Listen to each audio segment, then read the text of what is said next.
Welcome back to another video on this channel where I talk about Asian music and stuff. This is part 2 of Treasure episode 2 album review. This is gonna take long, so we're not gonna talk too much. Well, we're gonna talk only. So we'll just get into it, starting with HALA HALA. Now this feels like a continuation of the themes in Treasure, specifically the song Treasure. Their light is growing brighter and they are being seen by more people. And since this song is really called Hearts Awaken, Live Alive, they're just getting started. I feel like this is like a just start kind of thing. One thing that kept coming up was the imagery of fire and light. So for instance, deep in my heart, deep in my soul, coming to that flashing light, deep down my heart, deep down my soul. That never dying sparkling fire, yeah. Here in this hook, right, we have both bright lights and fire. And this hook repeats in the song unchanged. So this is the group looking within themselves to find this passion, something often described as burning, that they have for this journey, going back to the whole pirate theme, that they will have to embark on. Now here are a few more instances of this motif, because the man them say, keep going, you know? A bit hotter so that you can't stop, hold up. And frightening, let's get burning now. In these cases, we're dealing with heat. Still in relation to passion, now instead of the brightness of that passion, we're getting the heat of that passion, the result of allowing the fire to get bright enough to expand without assistance. Feel me?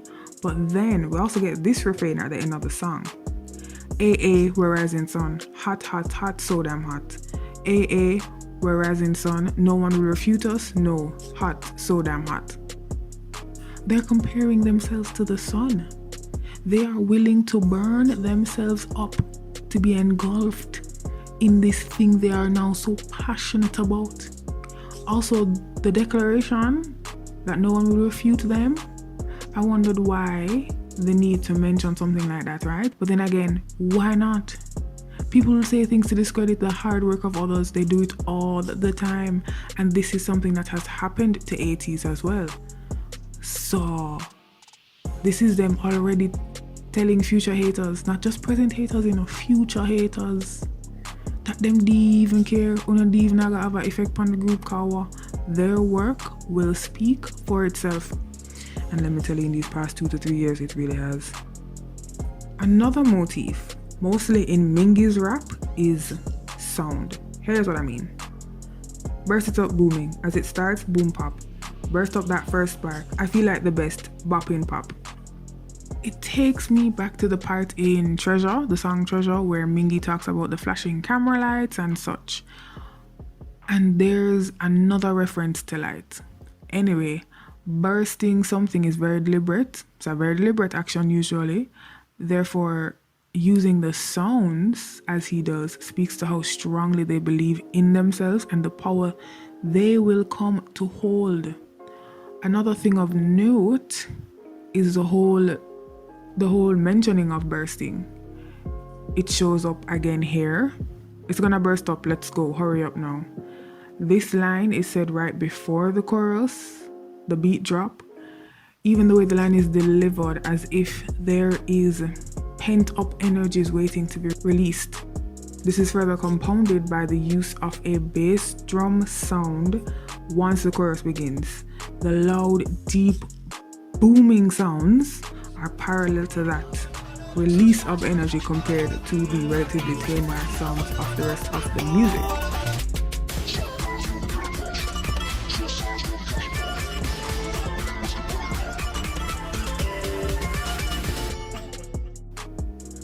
But a few other things caught my attention during this song, like trembling, trembling, my heart is beating.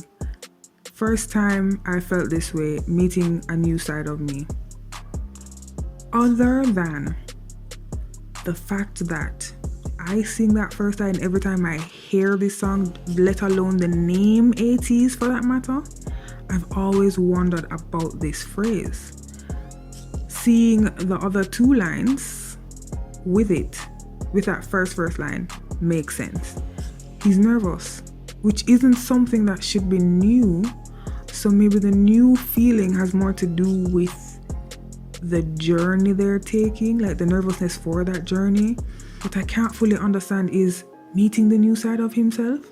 Is it related to that burning passion I was talking about earlier, or does it have to do with something else? Until I get my answer for that question, did you see Mingy's last verse? It initially sounded more like the first verse that he did with the use of the sounds, but he be saying some things. Listen this. Will change just like the gods, changing those words around. Yes, changing the value. God putting me in this scene like an assassin. First of all, we're getting prophetic. Manifestation Mingy again, you know. Secondly, man say him is ordained. If not, he's at least been blessed and highly favored. I love the line about changing words around. I feel like that comes back to Hong Jung's Rising Sun section, the part where no one can refute them. That reads to me like they are going to take all the bad and negative words thrown at them and use it as fuel. Again, the fire references. Oof, I'm just too good. But when we get to the assassin line of this phrase, you can keep it. The man is out here neck slicing competition, neck slicing the haters' comments. He has no time for your bullshit. Unfortunately, the video is but a performance video. Is it that unfortunate? Maybe not. However, I love the energy they bring. I realized that even before really getting into these boys, I could tell who was where most of the time. Because they wear masks and they have a hat, and I could tell who was who. Most when the extra dancers them come out, my laugh. But just the 8 of them, I got you. Now, I have to say, because I've been watching Deja Vu, their newest song, as of writing and recording this, I can't help noticing things from the Deja Vu video that come up and maybe directly related to this HALA HALA video and song and just this whole album release. But I'm trying to stay strong till I get to the Zero Fever part 1, 2, 3. For now, let us continue with this album and into the next song. I couldn't blame you for thinking that Say My Name and HALA HALA are the same story. They certainly read as such. I think Say My Name is a direct continuation. Once again, we're continuing from something else, which is HALA HALA, with the same themes and imagery. But while HALA HALA is the group preparing for the journey, Say My Name may be that first step and their thoughts on taking the journey. That makes sense? HALA HALA is just before the first step, and then Say My Name is that first step. Yeah. As for the video, it is also performance heavy, but there is a story littered throughout. I feel like this video specifically is where we get to see the impact of the story they started in the first album. We see similar props and images in the video and in this video and HALA HALA.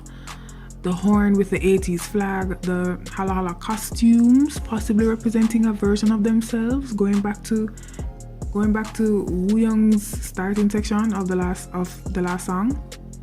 But we also see some new things, like the glass case with a whole ass person in it. Come to find out that it's Yo Sang, but like it's a whole ass person. Maybe holding on to something they were trying to forget. They're probably like encasing this memory that they don't want. Well, I'm probably pushing it. Even the main hall that they dance in is kind of reminiscent of the first performance video. Obviously the place is different, but there's something, I don't know, something similar about like the setup and all of that. But the differences allude to them obviously being in a new place, but also in a new part of their journey. Another thing we keep seeing are the members' name tags. Like the tags, I don't know why we need them, but here's what I'm thinking. What's also interesting is that there's also mention in the song of those name tags when Hong Jung says, I have my name tag but I want it so badly. Here he's thinking about the name tags that groups or even sometimes soloists have when they practice at music shows. Even though you can have it for a long period of time in terms of how long your career is, you can have it up to, people have it all 10 years, 12 years in them career and them still wear it. But rookie groups especially have those. And sometimes rookies still have to wear them for like variety shows, depending on what kind of variety show it is. And now that they have these signifiers, people will start to learn the names. They have to start to learn the names because, here it is. They also learn who they are and what they do. It feels like they're saying that they have definitely made it now that they have this thing. The burning, bright, light motif is continued in this song through lyrics like, "The past me is burning up now." And when you pair this with the song's final lyrics, "Now I've been born again, my mind," you realize just how much this journey is changing them. Them just starting up. They became new people once they got on that pirate ship from the first album. Then there are lyrics like, "Yeah, running again towards the flame in that dark room," or "Put your hands up, shout out loud for this burning start," or even, "When the moonlight calls to me, I get so hot I'm about to cover the world." You get the gist. More heat and light related imagery. This time, however, we also have the mention of the moonlight. It's not exactly part of the motif though. The moonlight is calling out, not lighting away or related to passion. In a way, this more so relates to the thing everyone's been saying this whole song. Call out to me. Say my name. Other than Hongjung's intro, the song basically begins with the request. "A little louder, say my name. That makes me open my eyes from sleeping. One more time, louder, say my name." Now we have the mention of waking from sleep. Is it the new version of themselves that's waking up from these calls? Listen this. "When you say my name, I'm suddenly going far away, fly high." Next, "Yes sir, I answer to your call." Another one. "Say my name. My name is on the search results. I have my name tag that I wanted so badly." And finally, "Oh, I believe in me the moment you say my name." And of course, there's a chorus. Every instance of this request has a purpose. They want to leave their name behind. Leave it behind so it is noticeable. A direct goal they are deliberately trying to attain. There is a quick mention of the heart racing again, continuing the feeling from the previous song. I think now the feeling is more excitement than nerves, as I previously thought. We also get the answer to who is the captain as Hongjung himself makes the declaration. I wish I had something to say about the music itself, but I'm exhausted by the sheer amount of work these boys are giving me in only 8 songs. I might talk about the last album too. I will say the energy from HALA HALA definitely translates here as well, and this may be one of my favorite choruses. I will say they have kept with the trend of leaving clues at the end of their songs for other songs. I feel like at the very beginning you wonder if it's the next song on the album or if it's the next title track from the next album. It makes for a fun goose chase though. But since we know what that song is, let's just continue with this album. Now, Desire is about just that, desire. Specifically going after the things that they desire. At first I thought the desire was a person, that they desired a person. It could still be that since ATEEZ does exist. But if you were to take from the previous 2 songs and even from the previous album, that desire may be this journey or something that they're going to try and find on this journey. They're going towards something though. Now this song definitely sounds like a song about desire. Hear what I mean. There's a lot of distortion of sounds and a lot of sounds that are in the background. So it's like a rendition of being hyper-focused, where everything around you sound muffled, but what you are focused on is sharp and clear and right in front of you. It feels like the members are hyper-focused on getting to this new place. The other sounds in the background sound like voices, and those voices could be the voices of those people that oppose this desire, oppose this journey, oppose this group. But when you get to the chorus with the mostly empty instrumentals, the boys are clear-headed, or it's like you get to that point in the focus where everything else goes quiet. It's still a happen, but everything else goes quiet instead of being distorted. They know what they have to do, despite the voices in their heads suggesting otherwise. This song is also intense at the end, I guess to mimic the intensity of the members going after this desire.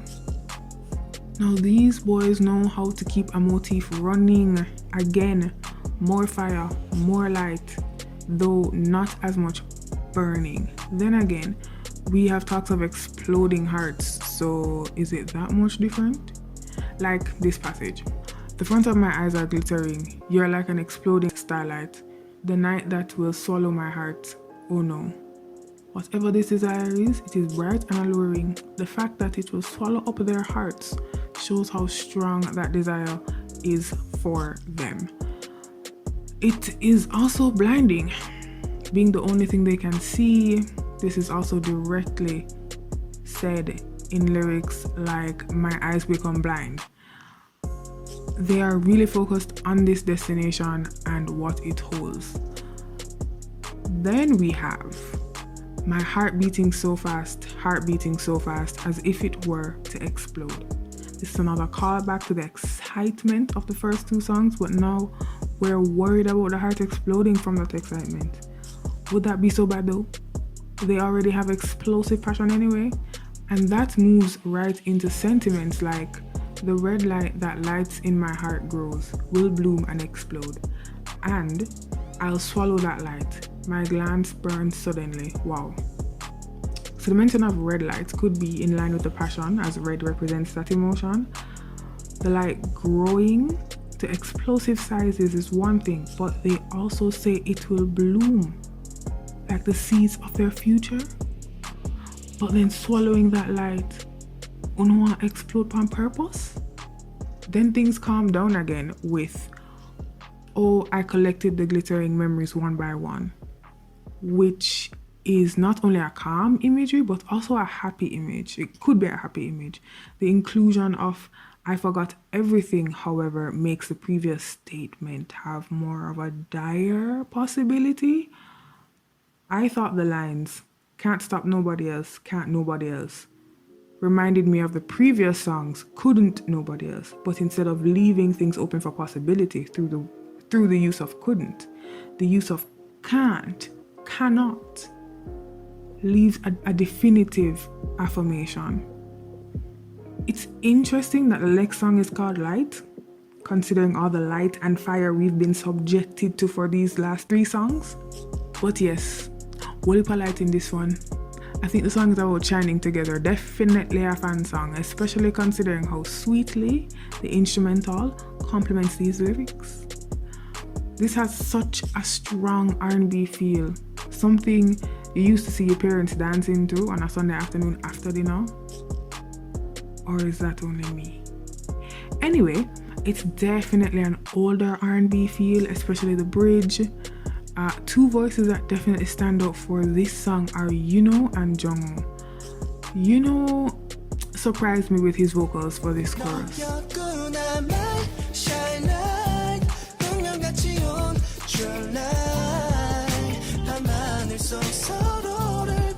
And the fact that Jungwoo can still kill a song with some damn vibrato.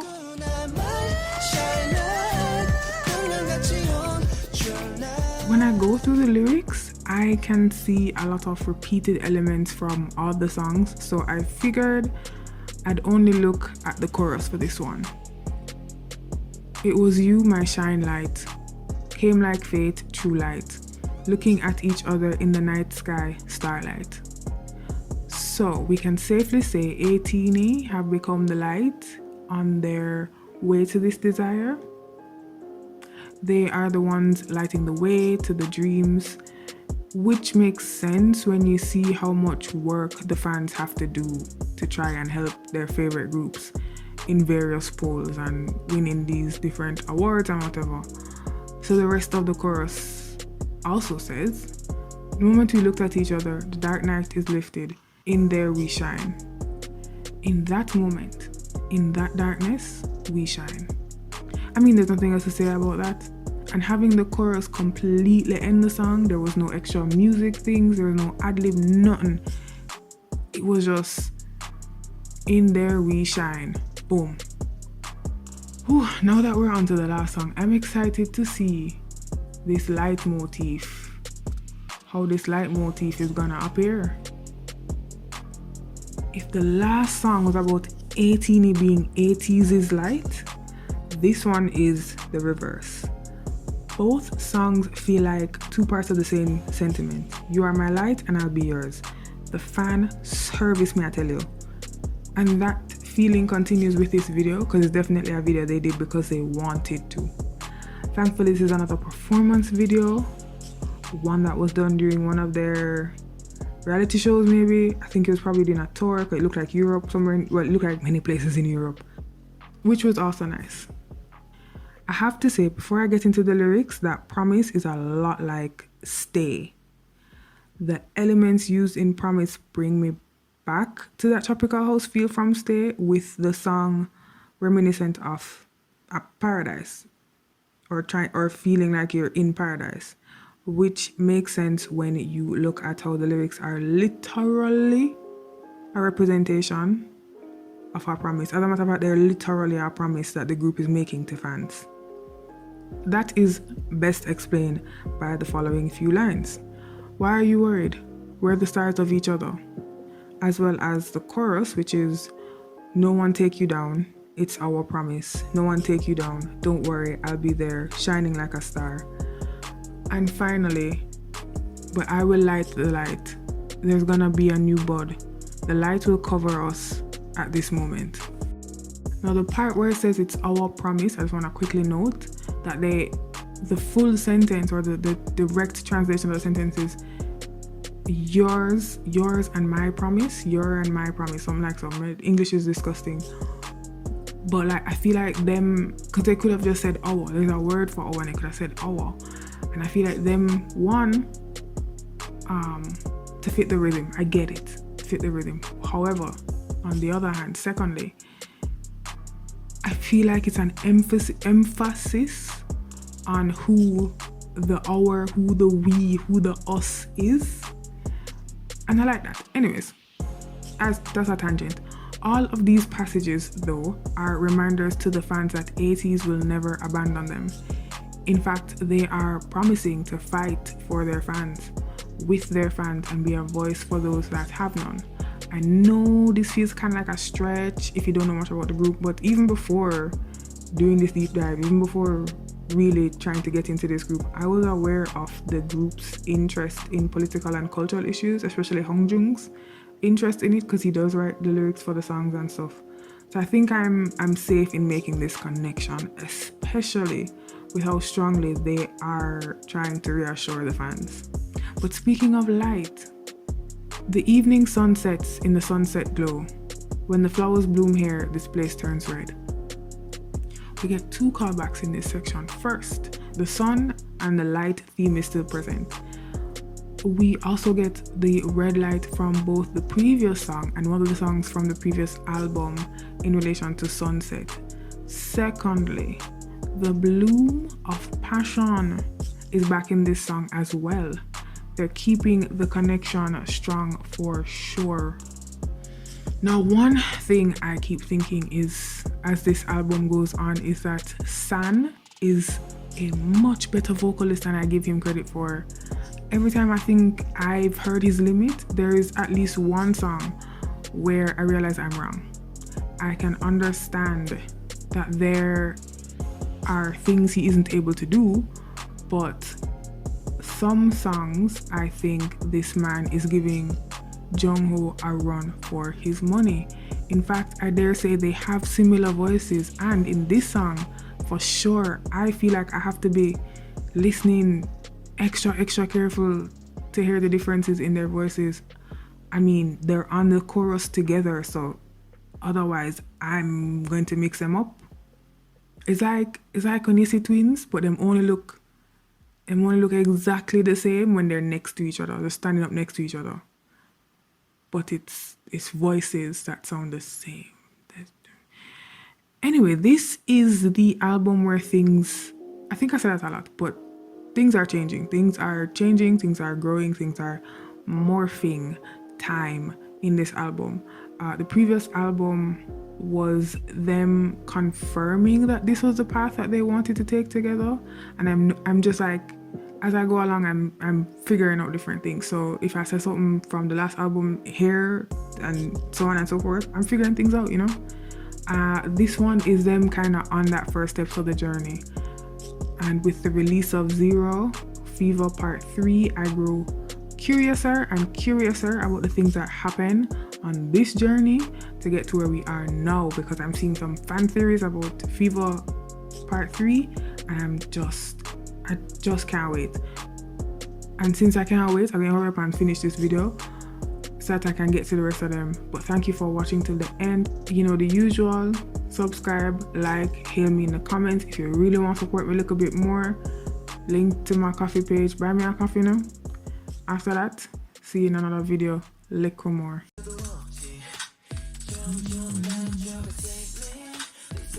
Alright, can I just say that these boys are them doing the most and I don't appreciate it. Anyways, let's move on.